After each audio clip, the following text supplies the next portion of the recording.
Yun. Grab driver apps, update muna tayo mga paps. O good vibes pala sa ating lahat, sa lahat ng mga kasama natin dyan ng mga TNS drivers, lalo na sa mga katropa natin yung mga grab drivers, no.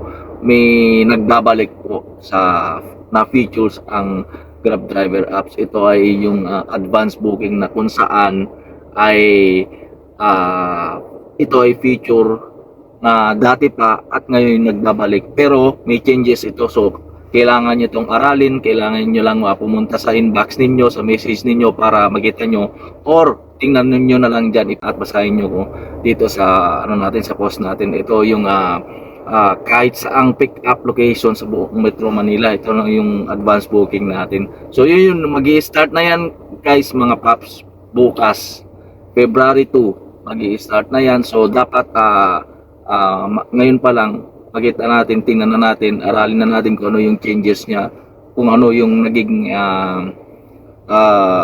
mas better sa ngayon kaysa nung nakaraan daw, kasi ito ay tinatawag na back and better. So ayun guys mga paps, yun lamang. Tingnan nyo na lang, check nyo na lang sa inbox niyo, sa message niyo sa driver apps, para sa ganun ay mas lalong maunawaan niyo, aralin niyo mabuti. So kasi alam niyo mga paps, sa akin ito yung lagi kong sasabihin sa inyo, lalo na sa mga baguhan, kailangan nyong aralin lahat ng ang features na meron ang ating platform na Grab driver apps. So yun mga paps, para sa ganun 100% pataas ang kita ninyo pag alam nyo at naaral ninyo yung lahat ng mga features na meron tayo sa ating driver apps.